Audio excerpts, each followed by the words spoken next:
ជាការពិតយើងបែកគ្នាយូរហើយចំឡើយនេះអូនដឹងច្បាំងក្នុងចិត្តតែអូនមិនអាចបំភ្លេចអាដិតនៅតែគិតនឹកមនុស្សម្នាក់ធ្លាប់ស្នេហ៍ធ្លាប់ស្រឡាញ់ធ្លាប់ជាសង្សារនឹងគ្នាពេលវេលាហូរក៏នៅចាំដែរនៅចាំបានតែរឿងល្អល្អទេបងប្រែខំពាក្យក្រោតក្រៀតក៏មានន័យ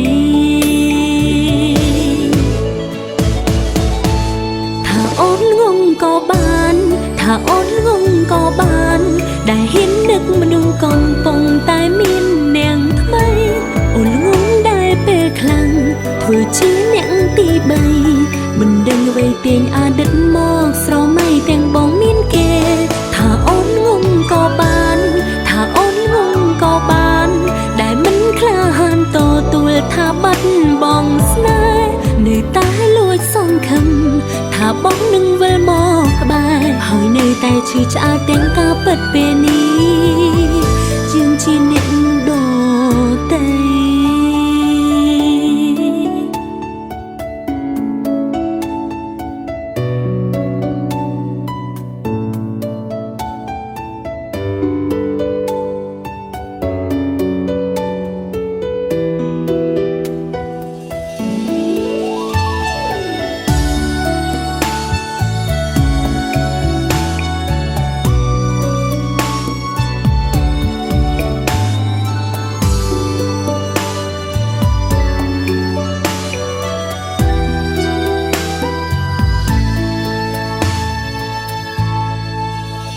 ធ្លាប់ស្រឡាញ់ធ្លាប់ជាសង្សារនឹងគ្នា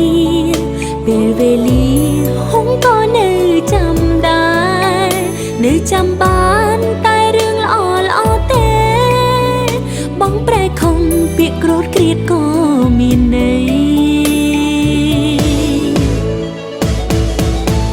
ថាអូនងងក៏បានថាអូនងងក៏បានដែលហ៊ាននឹកមនុស្សកំពុងតែមាននាងថ្មី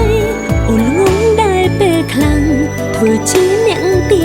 3មិនដឹងអ្វីទាញអតីតមកស្រមៃទាំងបងមានគេថាអូនងងក៏បាន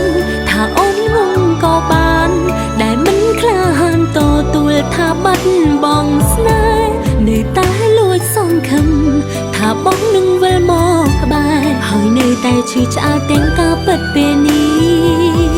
ជាងជាអ្នកដទៃ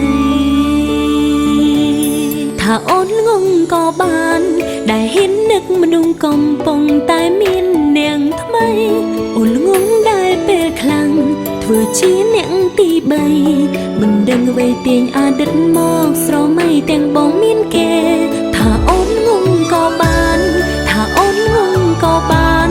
ដែលមិនក្លាហានតទួលថាបាត់បងស្នេហ៍នៅតែលួចសង្ឃឹមថាបងនឹងវិលមកក្បែរហើយនៅតែឈឺឆ្អាលទាំងការពិតពេលនេះជាងជាអ្នក